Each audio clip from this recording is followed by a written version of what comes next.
ಮಿತ್ರರೇ ನಮಸ್ಕಾರ. ಮಿತ್ರರೇ, ಪಾಕಿಸ್ತಾನದ ಪ್ರಧಾನಿ ಶಾಬಾಜ್ ಶರೀಫ್ ತನ್ನ ಫ್ರಾಡ್ ಮಾರ್ಷಲ್ ಆಸಿಮ್ ಮುನೀರ್ನ ಕರ್ಕೊಂಡು ಅಮೆರಿಕ ಅಧ್ಯಕ್ಷ ಡೊನಾಲ್ಡ್ ಟ್ರಂಪ್ರನ್ನ ಭೇಟಿಯಾಗಿದ್ರು. ಪಾಕಿಸ್ತಾನಕ್ಕೆ ಬಹಳ ನಿರೀಕ್ಷೆ ಇತ್ತು, ಈ ಬಾರಿ ಟ್ರಂಪ್ ನಮಗೇನೋ ಬಹಳ ಒಳ್ಳೇದು ಮಾಡಿಬಿಡ್ತಾರೆ, ಗ್ಲೋಬಲ್ ಲೆವೆಲ್ನಲ್ಲಿ ನಮ್ಮ ಇಮೇಜ್ ಜಾಸ್ತಿ ಆಗುತ್ತೆ ಎನ್ನುವಂತಹ ನಿರೀಕ್ಷೆ ಸಹಜವಾಗಿ ಪಾಕಿಸ್ತಾನಕ್ಕಿತ್ತು. ಯಾಕೆ ಅಂತಂದ್ರೆ ಅವರು ಅನೇಕ ವರ್ಷಗಳಿಂದ ಭಾರತದೊಂದಿಗೆ ಕಂಪೇರ್ ಮಾಡ್ಕೊಳ್ತಾ ಇದ್ರು. ಅಮೆರಿಕ ಇವತ್ತು ಭಾರತಕ್ಕೆ ಹೆಚ್ಚಿನ ಮಾನ್ಯತೆಯನ್ನು ಕೊಡ್ತಾ ಇದೆ, ಅಟ್ ಎ ಸೇಮ್ ಟೈಮ್ ಪಾಕಿಸ್ತಾನವನ್ನು ಸೈಡ್ ಲೈನ್ ಮಾಡಿದೆ ಎನ್ನುವಂತಹ ಬೇಸರ ಪಾಕಿಸ್ತಾನಿಯರಿಗಿತ್ತು. ಆದರೆ ಈಗ ಒಂದು ವಿಚಿತ್ರ ಸನ್ನಿವೇಶ ನಿರ್ಮಾಣ ಆಗಿದೆ. ಟ್ರಂಪ್ಗೆ ಪಾಕಿಸ್ತಾನವೇ ಚೆನ್ನಾಗಿ ಕಾಣ್ತಾ ಇದೆ. ಟ್ರಂಪ್ ಪದೇ ಪದೇ ಪಾಕಿಸ್ತಾನವನ್ನು ಹೊಗಳ್ತಾ ಇದ್ದಾರೆ, ಜೊತೆಗೆ ಪಾಕಿಸ್ತಾನಕ್ಕೆ ಇನ್ನಿಲ್ಲದಂತಹ ಪ್ರಾಶಸ್ತ್ಯವನ್ನು ಕೂಡ ಕೊಡ್ತಾ ಇದ್ದಾರೆ. ಹೀಗಾಗಿ ಈ ಬಾರಿ ನಾವು ಅಮೆರಿಕಕ್ಕೆ ಹೋಗ್ಬಿಟ್ಟು ಏನೋ ದೊಡ್ಡ ಸಾಧನೆ ಮಾಡ್ತೀವಿ ಅಂತ ಶಾಬಾಜ್ ಶರೀಫ್ ಕನಸು ಕಾಣ್ತಾ ಇದ್ರು. ಜೊತೆಗೆ ಆ ಆಸಿಮ್ ಮುನೀರ್ ಕೂಡ ಅದೇ ನಿರೀಕ್ಷೆಯಲ್ಲಿ ಅಮೆರಿಕಕ್ಕೆ ಹೋಗಿದ್ದ. ಆದರೆ ಅಲ್ಲಿ ಟ್ರಂಪ್ ಮಾಡಿದ್ದೇ ಬೇರೆ. ಪಾಕಿಸ್ತಾನದ ಪ್ರಧಾನಿಗೆ, ಪಾಕಿಸ್ತಾನದ ಸೇನಾ ಮುಖ್ಯಸ್ಥನಿಗೆ ಒಂದು ಸ್ವಲ್ಪ ಅವಮಾನ ಮಾಡೇ ಕಳಿಸ್ಬಿಟ್ರು. ಪಾಕಿಸ್ತಾನದ ವಿಚಾರದಲ್ಲಿ ಅಮೆರಿಕದ ನಡೆ ಇದೆಯಲ್ಲ, ಇದು ಬಹಳ ಕುತೂಹಲಕ್ಕೂ ಕೂಡ ಕಾರಣ ಆಗಿದೆ. ಈ ಪಾಕಿಸ್ತಾನದ ಪ್ರಧಾನಿ, ಪಾಕಿಸ್ತಾನದ ಸೇನಾ ಮುಖ್ಯಸ್ಥ ಹಾಗೂ ಟ್ರಂಪ್ ಭೇಟಿಯಾಗಿದ್ದರ ಕುರಿತಾದಂತಹ ಒಂದಷ್ಟು ಇಂಟ್ರೆಸ್ಟಿಂಗ್ ಮಾಹಿತಿಗಳಿದ್ದಾವೆ.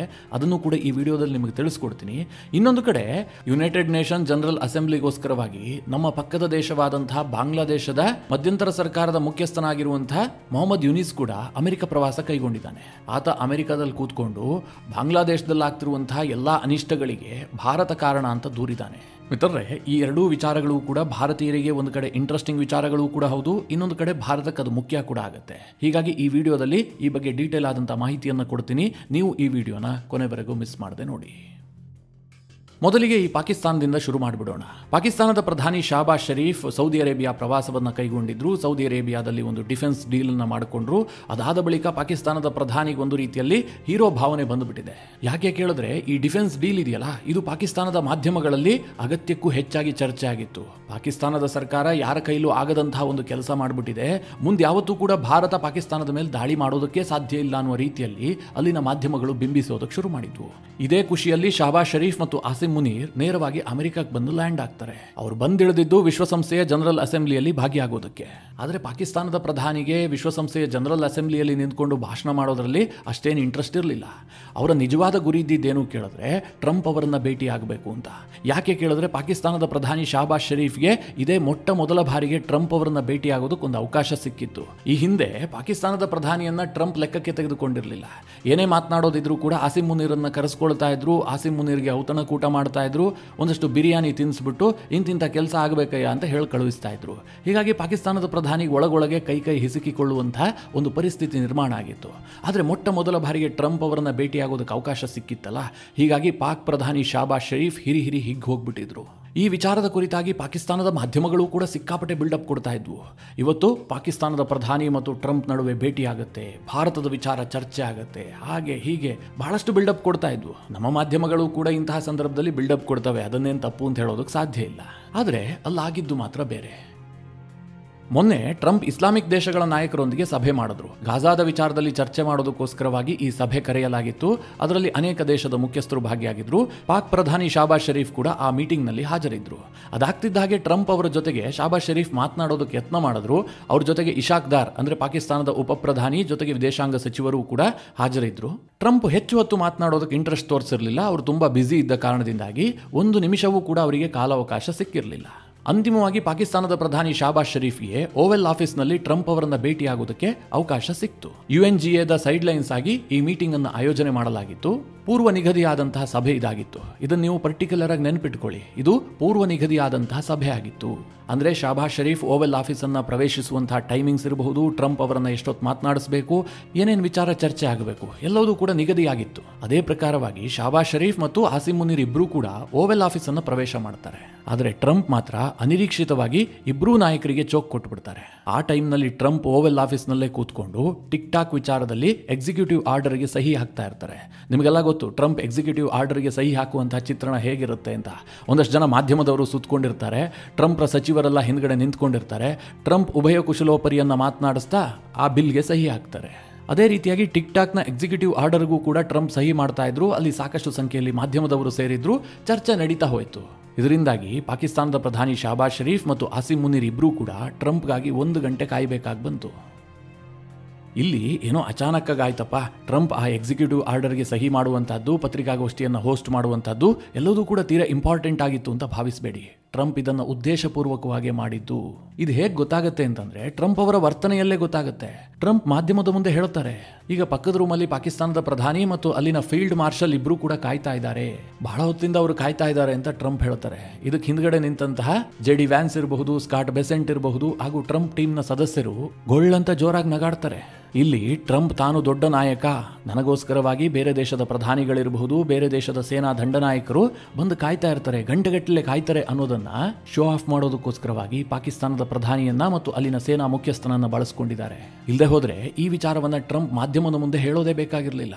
ಅವರನ್ನು ಭೇಟಿಯಾದಂತಹ ಸಂದರ್ಭದಲ್ಲಿ ಸಾರಿ ನನ್ನಿಂದ ಲೇಟ್ ಆಯಿತು, ನಮಗೋಸ್ಕರ ನೀವು ಕಾಯುವಂತಾಯಿತು ಅಂತ ಒಂದು ಕ್ಷಮೆ ಕೂಡ ಕೇಳಬಹುದಿತ್ತು. ಇನ್ನೂ ಇಂಟ್ರೆಸ್ಟಿಂಗ್ ವಿಚಾರ ಏನು ಗೊತ್ತಾ, ಶಾಬಾಜ್ ಶರೀಫ್, ಆಸಿಮ್ ಮುನೀರ್ ಮತ್ತು ಟ್ರಂಪ್ ಭೇಟಿಯಾದರಲ್ಲ, ಈ ಇಡೀ ಮೀಟಿಂಗ್ ಅನ್ನು ಬಹಳ ಗೌಪ್ಯವಾಗಿ ನಡೆಸಲಾಗಿದೆ. ಸಾಮಾನ್ಯವಾಗಿ ವಿದೇಶಿ ನಾಯಕರು ಬಂದಂತಹ ಸಂದರ್ಭದಲ್ಲಿ ಓವೆಲ್ ಆಫೀಸ್ನಲ್ಲಿ ಚರ್ಚೆ ನಡೆಯುತ್ತೆ. ತೀರಾ ಗೌಪ್ಯ ಚರ್ಚೆಗಳು ನಡೆಯೋದಿಲ್ಲ ಅಂತೇನಿಲ್ಲ, ಅದು ಆಗ್ತಿದ್ದ ಹಾಗೆ ಅಲ್ಲಿಗೆ ಮಾಧ್ಯಮದವರನ್ನ ಕರೆಸಲಾಗುತ್ತೆ. ಟ್ರಂಪ್ ಒಂದಷ್ಟು ಕ್ವಶನ್ಗಳನ್ನು ತೆಗೆದುಕೊಳ್ತಾರೆ, ಅಲ್ಲೊಂದು ಸ್ವಲ್ಪ ಶೋ ಆಫ್ ಕೂಡ ನಡೆಯುತ್ತೆ. ಆದರೆ ಪಾಕಿಸ್ತಾನದ ಪ್ರಧಾನಿ ಮತ್ತು ಪಾಕಿಸ್ತಾನದ ಸೇನಾ ಮುಖ್ಯಸ್ಥ ಬಂದಂತಹ ಸಂದರ್ಭದಲ್ಲಿ ಇದಾಗಲೇ ಇಲ್ಲ. ಅಮೆರಿಕದ ವೈಟ್ ಹೌಸ್ ಯಾವುದೇ ರೀತಿಯಲ್ಲೂ ಆ ಬಗ್ಗೆ ಹೇಳಿಕೆಯನ್ನೇ ಬಿಡುಗಡೆ ಮಾಡಿಲ್ಲ, ಜೊತೆಗೆ ಜಂಟಿ ಪ್ರೆಸ್ ಮೀಟ್ ಅನ್ನು ಕೂಡ ಹೋಸ್ಟ್ ಮಾಡಿಲ್ಲ. ಇದಿಷ್ಟೇ ಯಾಕೆ ಮಿತ್ರರೇ, ಸಾಮಾನ್ಯವಾಗಿ ವಿದೇಶಿ ನಾಯಕರು ಬಂದಂತಹ ಸಂದರ್ಭದಲ್ಲಿ ಟ್ರಂಪ್ ಅವರು ಓವೆಲ್ ಆಫೀಸ್ನ ಎದುರುಗಡೆ ಹಾಜರಿರ್ತಾರೆ. ಅಲ್ಲಿ ವಿದೇಶಿ ನಾಯಕನಿಗೆ ಹ್ಯಾಂಡ್ ಶೇಕ್ ಮಾಡಿ ಫೋಟೋಗೆ ಪೋಸ್ ಕೊಟ್ಟು ಒಳಗಡೆ ಬರುವಂತಹದ್ದು ಸಂಪ್ರದಾಯ. ಆದರೆ ಪಾಕಿಸ್ತಾನದ ಪ್ರಧಾನಿ ಮತ್ತು ಪಾಕಿಸ್ತಾನದ ಸೇನಾ ಮುಖ್ಯಸ್ಥನ ವಿಚಾರದಲ್ಲಿ ಟ್ರಂಪ್ ಈ ನಿಯಮವನ್ನು ಅನುಸರಿಸಿಲ್ಲ. ಏನೋ ಅವರು ಬಂದಾಗ ಬ್ಯುಸಿ ಇದ್ರು ಅಂತಂದ್ರೆ ಅವರನ್ನು ಕಳುಹಿಸಿಕೊಡೋದಕ್ಕಾದ್ರೂ ಬರಬಹುದಿತ್ತಲ್ಲ, ಆ ಕೆಲಸವನ್ನ ಕೂಡ ಟ್ರಂಪ್ ಮಾಡಿಲ್ಲ. ಸದ್ಯ ಪಾಕಿಸ್ತಾನದ PMO ಆಫೀಸ್ ಏನು ಹೇಳಿಕೆ ಬಿಡುಗಡೆ ಮಾಡಿದೆಯೋ ಅಷ್ಟು ಮಾಹಿತಿ ಮಾತ್ರ ಈ ಮೀಟಿಂಗ್ ವಿಚಾರದಲ್ಲಿ ಜಗತ್ತಿಗೆ ತಿಳಿದಿದೆ. ಈ ಮೀಟಿಂಗ್ ಕುರಿತಾಗಿ ಪಾಕಿಸ್ತಾನದ ಪ್ರಧಾನಮಂತ್ರಿ ಕಚೇರಿ ಏನು ಹೇಳ್ಕೊಂಡಿದೆ ಅಂತಂದ್ರೆ, ಟ್ರಂಪ್ ಮತ್ತು ಪಾಕ್ ಪ್ರಧಾನಿಯ ನಡುವೆ ಕೌಂಟರ್ ಟೆರರಿಸಂ ವಿಚಾರವಾಗಿ ಚರ್ಚೆ ಆಗಿದೆ, ಆಫ್ಘಾನಿಸ್ತಾನದ ಇಶ್ಯೂವನ್ನು ಚರ್ಚೆ ಮಾಡಲಾಗಿದೆ, ಜೊತೆಗೆ ಬೈಲಾಟರಲ್ ಟ್ರೇಡು, ಬೈಲಾಟರಲ್ ಇಶ್ಯೂಗಳ ಬಗ್ಗೆ ಒಂದಷ್ಟು ಚರ್ಚಿಸಲಾಗಿದೆ. ಹೀಗಂತ ಒಂದು ಹೇಳಿಕೆಯನ್ನು ಬಿಡುಗಡೆ ಮಾಡಿ ಕೆಲ ಫೋಟೋಗಳನ್ನು ಪಾಕಿಸ್ತಾನದ PMO ಆಫೀಸ್ ಪಬ್ಲಿಷ್ ಮಾಡಿದೆ ಅಷ್ಟೇ. ಅಲ್ಲಿಗೆ ಟ್ರಂಪ್ ಅವರ ಪಾಕಿಸ್ತಾನದ ನೀತಿ ಏನು ಅಂತ ಜಗತ್ತಿಗೆ ಅರ್ಥ ಆಗದಂತಹ ಒಂದು ಸ್ಥಿತಿ ನಿರ್ಮಾಣ ಆಗಿದೆ. ಈ ಹಿಂದೆ ಆಸಿಮ್ ಮುನೀರ್ ಡಿನ್ನರ್ಗೆ ಬಂದಂತಹ ಸಂದರ್ಭದಲ್ಲಿ ಒಂದೇ ಒಂದು ಫೋಟೋವನ್ನು ಕೂಡ ಬಿಡುಗಡೆ ಮಾಡಿರಲಿಲ್ಲ. ಮತ್ತೊಮ್ಮೆ ಆಸಿಮ್ ಮುನೀರ್ ಟ್ರಂಪ್ ಅನ್ನ ಭೇಟಿಯಾಗಿದ್ದ, ಆ ಸಂದರ್ಭದಲ್ಲೂ ಒಂದು ಫೋಟೋ ಹೊರಗೆ ಬಂದಿರಲಿಲ್ಲ. ಈಗ ಪಾಕಿಸ್ತಾನದ ಪ್ರಧಾನಿ ಶಾಬಾಜ್ ಶರೀಫ್ ಮತ್ತು ಆಸಿಮ್ ಮುನೀರ್ ಇಬ್ರು ಒಟ್ಟಾಗಿ ಟ್ರಂಪ್ ಅನ್ನ ಭೇಟಿ ಆದರೂ ಕೂಡ ಅಮೆರಿಕ ಇದರಲ್ಲಿ ಗೌಪ್ಯತೆಯನ್ನು ಕಾಪಾಡಿಕೊಂಡಿದೆ. ಅಮೆರಿಕದ ಈ ನಡೆಯ ಹಿಂದೆ ಏನು ಉದ್ದೇಶ ಇದೆ ಅಂತ ಜಗತ್ತಿಗಂತೂ ಅರ್ಥ ಆಗ್ತಾ ಇಲ್ಲ. ಅದರಲ್ಲೇನು ಚರ್ಚೆ ಆಯಿತು ಅಂತಂದ್ರೆ, ಸಹಜವಾಗಿ ಪಾಕಿಸ್ತಾನದ ಪ್ರಧಾನಿ ಶಾಬಾಜ್ ಶರೀಫ್ ಟ್ರಂಪ್ ಅನ್ನ ಹೊಗಳಿದ್ದಾರೆ. ನೀವು ಬಹಳ ಶಾಂತಿಯನ್ನು ಸ್ಥಾಪನೆ ಮಾಡ್ತಾ ಇದ್ರಿ, ಭಾರತ ನಮ್ಮ ಮೇಲೆ ದಾಳಿ ಮಾಡಿದಂತಹ ಸಂದರ್ಭದಲ್ಲೂ ಕೂಡ ನೀವು ನಮಗೆ ಬಹಳ ಸಹಕಾರ ಕೊಟ್ಟಿದ್ರಿ, ಹೀಗಾಗಿ ನಾವು ನಿಮಗೆ ನೊಬೆಲ್ ಶಾಂತಿ ಪುರಸ್ಕಾರ ಸಿಗಬೇಕು ಅಂತ ನಾಮಿನೇಟ್ ಮಾಡಿದೀವಿ ಅಂತ ಟ್ರಂಪ್ ಕಿವಿ ತಂಪು ಮಾಡುವ ಕೆಲಸವನ್ನ ಶಾಬಾಜ್ ಶರೀಫ್ ಮಾಡಿದ್ದಾರೆ. ಅದಾದ ಮೇಲೆ ಅಫ್ಘಾನಿಸ್ತಾನದ ವಿಚಾರ ಬಹಳಷ್ಟು ಚರ್ಚೆ ಆಗಿದೆ ಅನ್ನುವಂಥ ಮಾಹಿತಿ ಇದೆ. ಮುಖ್ಯವಾಗಿ ಟ್ರಂಪ್ ಈಗಾಗಲೇ ಬಾಗ್ರಾಮ್ ಏರ್ ಬೇಸ್ ಅನ್ನು ವಶಕ್ಕೆ ಪಡಿಬೇಕು ಅಂತ ಯತ್ನ ಮಾಡ್ತಾ ಇದ್ದಾರೆ. ಆ ಬಗ್ಗೆ ಈಗಾಗಲೇ ಹೇಳಿಕೆಯನ್ನು ಕೂಡ ಕೊಟ್ಟಿದ್ದಾರೆ. ಇದಕ್ಕೆ ಪಾಕಿಸ್ತಾನದ ಬೆಂಬಲ ಸಿಗುತ್ತೆ ಎನ್ನುವಂತಹ ನಿರೀಕ್ಷೆಯಲ್ಲಿ ಟ್ರಂಪ್ ಕೂಡ ಇದ್ದಾರೆ. ಈ ವಿಚಾರ ಈ ಭೇಟಿಯ ವೇಳೆ ಒಂದಷ್ಟು ಚರ್ಚೆ ಆಗಿದೆ ಅಂತ ಮಾಧ್ಯಮಗಳು ರಿಪೋರ್ಟ್ ಮಾಡಿದ್ದಾವೆ. ಇದಿಷ್ಟು ಪಾಕಿಸ್ತಾನದ ಕಥೆಯಾದರೆ, ಇನ್ನು ಈ ಬಾಂಗ್ಲಾದೇಶದ ಅಜ್ಜ ಕೂಡ ಅಮೆರಿಕಾಗೆ ಹೋಗಿದ್ದಾನಲ್ಲ, ಅವನ ಕತೆ ಹೇಳದೇ ಇದ್ರೆ ಹೇಗೆ? ಯಾಕೆ ಕೇಳಿದ್ರೆ, ಆತ ಒಂದು ಇಂಟರ್ವ್ಯೂನಲ್ಲಿ ಭಾಗಿಯಾಗಿ ಭಾರತದ ವಿರುದ್ಧ ವಿಷ ಕಾರಿದ್ದಾನೆ. ಭಾರತದವರಿಗೆ ಶೇಖ್ ಹಸೀನಾ ವಿರುದ್ಧವಾಗಿ ಸ್ಟೂಡೆಂಟ್ಗಳು ಮಾಡಿದಂತಹ ಪ್ರತಿಭಟನೆ ಸ್ವಲ್ಪವೂ ಇಷ್ಟ ಆಗಿಲ್ಲ. ಇವತ್ತು ಭಾರತ ಸ್ಟೂಡೆಂಟ್ಗಳನ್ನು ಕೊಂದಂತಹ ಶೇಖ್ ಹಸೀನಾಗೆ ರಾಜಾಶ್ರಯವನ್ನ ಕೊಟ್ಟಿದೆ. ಭಾರತ ಸ್ಟೂಡೆಂಟ್ ಪ್ರತಿಭಟನೆಯ ವಿರುದ್ಧವಾಗಿತ್ತು. ಯಾವ ಮಟ್ಟಿಗೆ ಅಂತಂದ್ರೆ ಅದರ ಬಗ್ಗೆ ಅಪಪ್ರಚಾರವನ್ನ ಕೂಡ ಮಾಡಿದೆ. ನಮ್ಮ ಸ್ಟೂಡೆಂಟ್ ಪ್ರತಿಭಟನೆಯನ್ನ ತಾಲಿಬಾನಿಗೆ ಹೋಲಿಸಿದ್ದಾರೆ. ಅವರು ನನ್ನನ್ನು ಸಹ ತಾಲಿಬಾನ್ನ ನಾಯಕ ಅನ್ನುವ ರೀತಿಯಲ್ಲಿ ಬಿಂಬಿಸಿದ್ರು. ನನಗೇನಾದ್ರೂ ಗಡ್ಡ ಇದೆಯಾ ಅಥವಾ ತಲೆಗೇನಾದ್ರೂ ನಾನು ಪೇಟ ಕಟ್ತೀನಾ? ಹೀಗೆಲ್ಲ ಅಮೆರಿಕದ ಒಂದು ದೊಡ್ಡ ವೇದಿಕೆಯಲ್ಲಿ ಈ ಮೊಹಮ್ಮದ್ ಯುನಿಸ್ ಜೋಕ್ ಮಾಡ್ತಾನೆ. ಈ ದಾರಿಲಿ ಹೋಗೋ ದಾಸೈನನ್ನ ಕರ್ಕೊಂಬಂದು ದೇಶ ಆಳೋದಕ್ಕೆ ಬಿಟ್ರೆ ಇನ್ನೇನಾಗತ್ತೆ? ಆತನಿಂದ ಇಂತಹ ಸ್ಟೇಟ್ಮೆಂಟ್ಗಳೇ ಬರುತ್ತೆ. ಆತನಿಗೆ ವಿದೇಶಾಂಗ ನೀತಿಯ ಬಗ್ಗೆ ಏನಾದರೂ ಅರಿವಿದೆಯಾ? ಅರಿವಿದ್ರೆ ಇಂತಹ ಮಾತುಗಳನ್ನು ಆಡ್ತಾ ಇದ್ನ? ಈ ಮೊಹಮ್ಮದ್ ಯುನಿಸ್ ಈ ಹಿಂದೆ ನರೇಂದ್ರ ಮೋದಿಯನ್ನ ಭೇಟಿಯಾಗಿದ್ನಲ್ಲ, ಆ ಸಂದರ್ಭದಲ್ಲಿ ಏನು ವಿಚಾರ ಪ್ರಸ್ತಾಪ ಮಾಡಿದ್ದ ನಿಮಗೆಲ್ಲ ಗೊತ್ತಿರಬೇಕು. ಭಾರತದ ಮಾಧ್ಯಮಗಳು ವಿಪರೀತವಾಗಿ ವಿಷ ಕಾರ್ತಾ ಇದ್ದಾವೆ, ನಮ್ಮ ವಿರುದ್ಧವಾದಂತಹ ಸುದ್ದಿಗಳನ್ನು ಪ್ರಸಾರ ಮಾಡ್ತಾ ಇದ್ದಾವೆ, ಇದಕ್ಕೆಲ್ಲ ಬ್ರೇಕ್ ಹಾಕಿ ಅಂತ. ಆಗ ನರೇಂದ್ರ ಮೋದಿ ಅವರು ನಗನಗ್ತಾ ಒಂದೇ ಮಾತು ಹೇಳಿದ್ರು, ನಮ್ಮ ದೇಶದಲ್ಲಿ ಪತ್ರಿಕಾ ಸ್ವಾತಂತ್ರ್ಯ ಇದೆಯಪ್ಪ, ಅದಕ್ಕೆಲ್ಲ ಬ್ರೇಕ್ ಹಾಕೋದಕ್ಕೆ ಸಾಧ್ಯ ಇಲ್ಲ ಅಂತ. ಅಂದ್ರೆ ಮಿತ್ರರೇ, ಮಾಧ್ಯಮಗಳು 100 ವಿಚಾರವನ್ನ ಪ್ರಸ್ತಾಪ ಮಾಡ್ತವೆ, ಟೀಕೆ ಟಿಪ್ಪಣಿಗಳನ್ನು ಮಾಡ್ತವೆ. ಅದೆಲ್ಲ ಸರ್ಕಾರದ ನೀತಿ ಆಗಿರೋದಿಲ್ಲ. ವಿದೇಶಾಂಗ ನೀತಿಯಲ್ಲಿ ಅದಕ್ಕೆ ಯಾವುದೇ ರೀತಿಯಲ್ಲೂ ಸ್ಥಾನಮಾನವೇ ಇರೋದಿಲ್ಲ. ಈಗ ಉದಾಹರಣೆಗೆ BBCಯನ್ನೇ ತೆಗೆದುಕೊಳ್ಳಿ.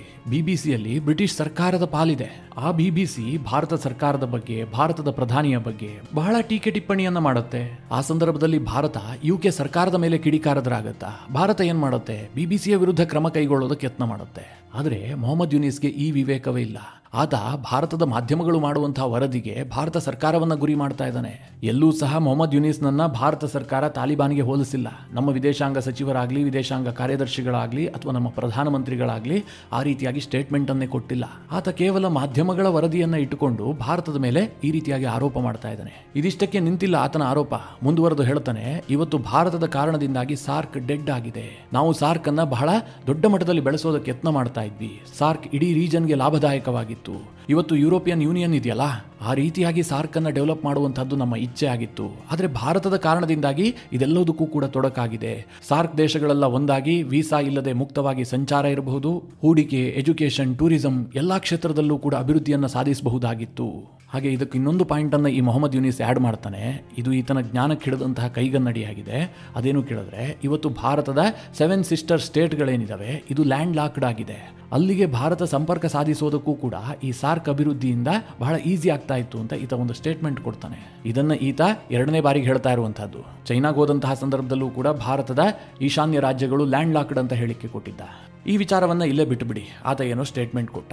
ಅಷ್ಟಕ್ಕೂ ನಾವು ತಿಳ್ಕೊಳ್ಬೇಕಾಗಿರುವ ವಿಚಾರ ಏನು ಕೇಳಿದ್ರೆ, ಈ ಮೊಹಮ್ಮದ್ ಯೂನಿಸ್ ಅಧಿಕಾರಕ್ಕೆ ಬಂದು ಹತ್ತತ್ರ 13 ತಿಂಗಳಾಯ್ತಪ್ಪ. ಬಾಂಗ್ಲಾದೇಶದಲ್ಲಿ ಈತ ಏನ್ ಬದಲಾವಣೆ ತಂದಿದ್ದಾನೆ? ಶೇಖ್ ಹಸೀನಾಗಿಂತಲೂ ಕೂಡ ಈತ ಏನಾದರೂ ಉತ್ತಮ ಆಡಳಿತ ಕೊಡ್ತಾ ಇದ್ದಾನ? ಇದ್ರ ಬಗ್ಗೆ ಚಿಕ್ಕದಾಗಿ ನಿಮಗೆ ಹೇಳ್ಬಿಡ್ತೀನಿ, ಆಗ ಈತನ ಮಾತಿಗೆ ಬೆಲೆ ಕೊಡಬೇಕಾ ಬೇಡವಾ ಅನ್ನುವಂಥದ್ದು ನಿಮಗೆ ಗೊತ್ತಾಗತ್ತೆ.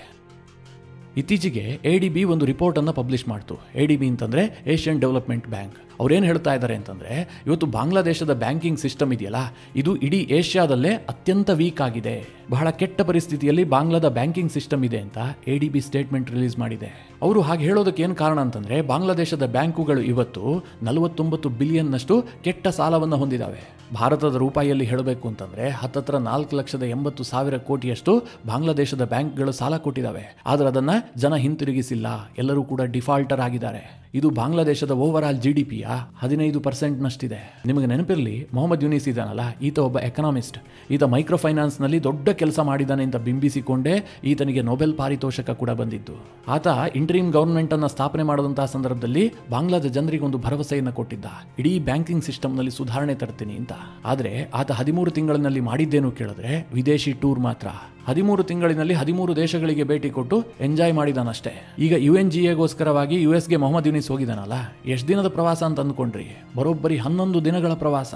ನಿಮಗೆ ನೆನಪಿರಲಿ, ಕಳೆದ ಕೆಲ ವರ್ಷಗಳ ಹಿಂದೆ ಬಾಂಗ್ಲಾದೇಶವನ್ನ ಭಾರತಕ್ಕೆ ಕಂಪೇರ್ ಮಾಡಲಾಗ್ತಾ ಇತ್ತು. ನೋಡ್ರಿ, ಭಾರತಕ್ಕಿಂತಲೂ ಕೂಡ ಬಾಂಗ್ಲಾದೇಶ ಮುಂದೆ ಹೋಗ್ತಾ ಇದೆ ಅಂತ ಕೆಲವರು ವ್ಯಾಖ್ಯಾನ ಮಾಡ್ತಾ ಇದ್ರು. ನಮ್ಮ ದೇಶದಲ್ಲಿ ಮೋದಿಯನ್ನ ವಿರೋಧಿಸುವಂತವರಿಗೆ ಬಾಂಗ್ಲಾದಿಂದ ಬರ್ತಾ ಇದ್ದಂತಹ ಅಂಕಿಅಂಶಗಳು ಬಹಳ ಕಲರ್ಫುಲ್ ಆಗಿ ಕಾಣ್ತಾ ಇದ್ವು. ಆದ್ರೆ ಈಗ ಬಾಂಗ್ಲಾದೇಶದ ಪರಿಸ್ಥಿತಿ ಹೇಗಿದೆ ಗೊತ್ತಾ?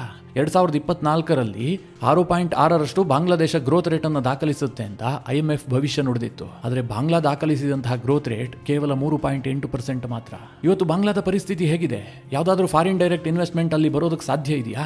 ಈ ಸ್ಟೂಡೆಂಟ್ಗಳು ಪ್ರತಿಭಟನೆ ಮಾಡಿ ಶೇಖ್ ಹಸೀನಾ ಸರ್ಕಾರ ಕೊನೆಗೊಂಡ ಬಳಿಕ ಇಡೀ ಬಾಂಗ್ಲಾದಲ್ಲಿ ಅರಾಜಕತೆ ತಾಂಡವವಾಡ್ತಾ ಇದೆ. ಇನ್ನು ಬಾಂಗ್ಲಾದೇಶದ ಮೇಲೆ ಹೂಡಿಕೆದಾರರಿಗೆ ನಂಬಿಕೆ ಬರಬೇಕು ಅಂತಂದ್ರೆ ಕನಿಷ್ಠ 5-6 ವರ್ಷ ಹೋಗಬೇಕು. ಒಂದು ಸುಸ್ಥಿರ ಸರ್ಕಾರ ಸ್ಥಾಪನೆ ಆಗಬೇಕು. ಇದೆಲ್ಲ ಆಗೋದಕ್ಕೆ ಸಾಕಷ್ಟು ಟೈಮ್ ಹಿಡಿಯುತ್ತೆ. ಆದ್ರೆ ಮೊಹಮ್ಮದ್ ಯೂನಿಸ್ ಏನ್ ಮಾಡ್ತಾ ಇದ್ದಾನೆ? ಬಾಂಗ್ಲಾದೇಶದಲ್ಲಿ ಆಗ್ತಿರುವಂತಹ ಎಲ್ಲಾ ಅನಿಷ್ಟಗಳಿಗೂ ಕೂಡ ಭಾರತ ಕಾರಣ, ಭಾರತದ ಸರ್ಕಾರ ಕಾರಣ. ಇಲ್ಲದೆ ಹೋದ್ರೆ ನಾವು ಸಾಕಷ್ಟು ಅಭಿವೃದ್ಧಿ ಆಗ್ತಾ ಇದ್ವಿ, ಪರಸ್ಪರ ಕೊಡುಕೊಳ್ಳುವಿಕೆ ಬಹಳ ಚೆನ್ನಾಗಿರ್ತಾ ಇತ್ತು. ಹೀಗೆಲ್ಲ ಅಮೆರಿಕಾಗೆ ಹೋಗಿ ಕತೆ ಕಟ್ಟಿ ಹೇಳ್ತಾ ಇದ್ದಾನೆ. ಮಿತ್ರರೇ, ಈ ಎಲ್ಲ ವಿಚಾರಗಳ ಕುರಿತಾಗಿ ನಿಮ್ಮ ಅನಿಸಿಕೆ ಅಭಿಪ್ರಾಯಗಳೇನು? ಕಮೆಂಟ್ ಮಾಡುವ ಮೂಲಕ ನಮಗೆ ತಿಳಿಸಿ. ಹಾಗೆ ನಿಮಗೆ ಈ ವಿಡಿಯೋ ಇಷ್ಟವಾದರೆ ಲೈಕ್ ಮಾಡಿ. ಜೊತೆಗೆ ನೀವಿನ್ನೂ ನಿಮ್ಮ ನೆಚ್ಚಿನ ಸಂಸ್ಕಾರ ಸೌರಭ ಯೂಟ್ಯೂಬ್ ಚಾನಲ್ನ ಸಬ್ಸ್ಕ್ರೈಬ್ ಮಾಡಿಲ್ಲ ಅಂತಂದರೆ ಈ ಕೂಡಲೇ ಸಬ್ಸ್ಕ್ರೈಬ್ ಮಾಡಿ. ಮುಂದಿನ ಎಲ್ಲ ಅಪ್ಡೇಟ್ಗಳ ನೋಟಿಫಿಕೇಷನ್ಗಾಗಿ ಬೆಲ್ ಐಕಾನ್ ಒತ್ತಿ.